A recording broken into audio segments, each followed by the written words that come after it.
बहुत समय पहले की बात है। एक विशाल और अनजान जंगल था जिसे लोग काला दंड के नाम से जानते थे। यह जंगल जितना सुंदर था उतना ही रहस्यमयी भी। उसकी हरियाली और प्राकृतिक सौंदर्य के पीछे एक गहरा राज छिपा था। इस जंगल के बारे में कई कहानियां प्रचलित थीं, परंतु सबसे अजीब और डरावनी कहानी थी एक रहस्यमयी सरोवर की जो जंगल के बीचों बीच स्थित था। कहते थे कि यह सरोवर जादुई शक्तियों से भरा हुआ था और जिसने भी इसके पास जाने की हिम्मत की वह कभी वापस नहीं लौटा। जंगल में सभी जीव जंतु इस सरोवर से डरते थे। बूढ़े हाथी जिनकी बुद्धिमत्ता पर कोई संदेह नहीं करता था, अक्सर जंगल के युवाओं को चेतावनी देते थे, उस सरोवर के पास भूलकर भी मत जाना, वहां जाने वाला जीव वापस नहीं लौटता।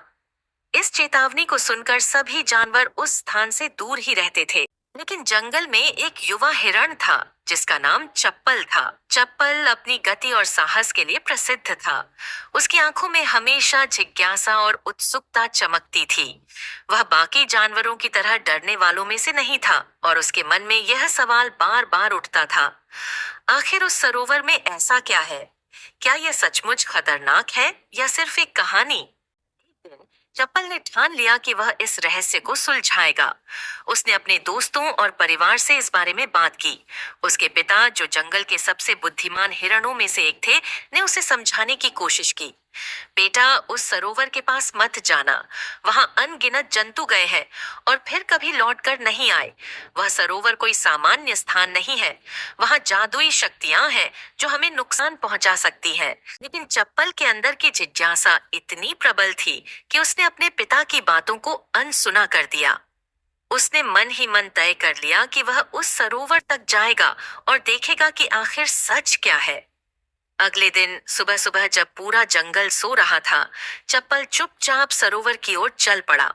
रास्ते में हवा में हल्की ठंडक थी और पेड़ों की पत्तियां एक अजीब सी सरसराहट कर रही थीं, मानो वह भी उसे वापस जाने के लिए कह रही हो। लेकिन चप्पल का दिल साहस और उत्साह से भरा हुआ था। जैसे जैसे वह गहराई में जाता गया, जंगल और भी घना और रहस्यमयी होता गया। अंत में कई घंटे चलने के बाद चप्पल एक खाली स्थान पर पहुंचा, जहां वह रहस्यमयी सरोवर स्थित था। यह सरोवर बहुत ही चमकदार और शांत था।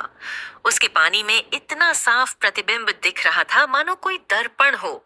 आसपास का पूरा दृश्य इस सरोवर में प्रतिबिंबित हो रहा था, पेड़, आसमान और चप्पल खुद भी। सरोवर के पानी की गहराई से एक हल्की नीली चमक उठ रही थी जो चप्पल को मंत्रमुग्ध कर रही थी। चप्पल ने धीरे धीरे सरोवर की ओर कदम बढ़ाया। जैसे ही उसने सरोवर के पानी में झांका, अचानक उसे पानी में हलचल महसूस हुई। पानी में एक गोलाकार आकृति बननी शुरू हुई और धीरे धीरे एक मधुर और सम्मोहक आवाज सुनाई देने लगी। वह आवाज इतनी मीठी थी कि चप्पल के दिल में अजीब सा खिंचाव महसूस होने लगा। वह आवाज बोली, चप्पल, तुम यहाँ तक आ ही गए। मैं तुम्हारी प्रतीक्षा कर रही थी। तुम्हारी जिज्ञासा तुम्हें यहाँ तक ले आई है। बहुत वर्षों से मैं ऐसे किसी की प्रतीक्षा कर रही थी जो मुझसे मिलने का साहस करे। चप्पल ने डरते हुए पूछा, तुम कौन हो और मुझे कैसे जानती हो? सरोवर से एक सुंदर प्रकाशमयी आकृति उभरी। वह एक दिव्य आत्मा थी जिसकी चमक इतनी तीव्र थी कि चप्पल को कुछ पल के लिए अपनी आंखें बंद करनी पड़ी। जब उसने आंखें खोली तो उस दिव्य आत्मा ने कहा, मैं इस सरोवर की आत्मा हूँ। इस सरोवर में वर्षों से एक रहस्य छिपा हुआ है। यह सरोवर सिर्फ एक जलाशय नहीं है, बल्कि यह एक ऐसा स्थान है जहां आकर कोई भी अपनी सबसे बड़ी इच्छा पूरी कर सकता है। लेकिन हर इच्छा की एक कीमत होती है। चप्पल ने हैरान होकर पूछा, किस तरह की कीमत? सरोवर की आत्मा ने गंभीर स्वर में कहा, तुम्हारी सबसे प्रिय वस्तु का त्याग। जो भी यहाँ आता है उसे अपनी सबसे महत्वपूर्ण चीज को छोड़ना पड़ता है, तभी उसकी इच्छा पूरी होती है। चप्पल को यह सुनकर घबराहट होने लगी। उसकी सबसे प्रिय वस्तु उसके परिवार और दोस्त। वह अपने माता पिता और दोस्तों के बिना जीवन की कल्पना भी नहीं कर सकता था। उसने आत्मा से पूछा, क्या मैं अपनी मनोकामना मांग सकता हूँ और बिना किसी त्याग के लौट सकता हूँ? शांतिपूर्वक उत्तर दिया, नहीं, हर इच्छा की एक कीमत होती है। बिना त्याग के कुछ भी प्राप्त नहीं होता। सोचो, तुम क्या चाहते हो? धन, शक्ति, लेकिन याद रखना, हर चीज के बदले तुम्हें अपने जीवन की सबसे प्रिय चीज को छोड़ना होगा। चप्पल के मन में कई विचार चल रहे थे। उसे अपने परिवार और दोस्तों की याद आई। उसे समझ में आया कि चाहे कितनी भी बड़ी शक्ति या समृद्धि मिल जाए, अगर उसके पास उसके प्रियजन नहीं होंगे तो उसका कोई महत्व नहीं रहेगा। उसने साहसिक निर्णय लिया और आत्मा से कहा, मैं कुछ नहीं चाहता। मेरे परिवार और दोस्तों से बढ़कर मेरे लिए कुछ भी नहीं है। मैं उनके साथ खुश हूँ और मुझे कोई इच्छा नहीं है जिसके लिए मैं उन्हें छोड़ दूं। सरोवर की आत्मा मुस्कुराई।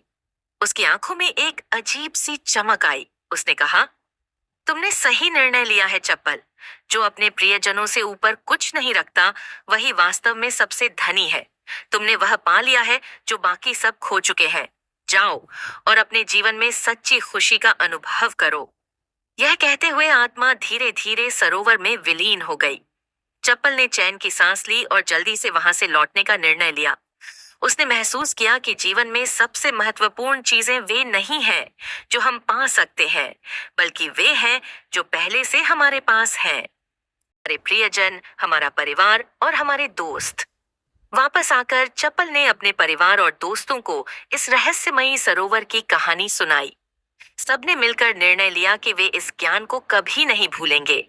जीवन में सच्ची खुशी किसी जादुई सरोवर या मनोकामना से नहीं मिलती, बल्कि अपने प्रियजनों के साथ बिताए गए समय में ही होती है। और इस तरह चप्पल की कहानी जंगल में हमेशा के लिए एक सीख बन गई। उस दिन के बाद कोई भी उस रहस्यमयी सरोवर के पास नहीं गया, क्योंकि सबने जान लिया था कि असली सुख और शांति केवल अपने परिवार और दोस्तों के साथ मिलकर रहने में है।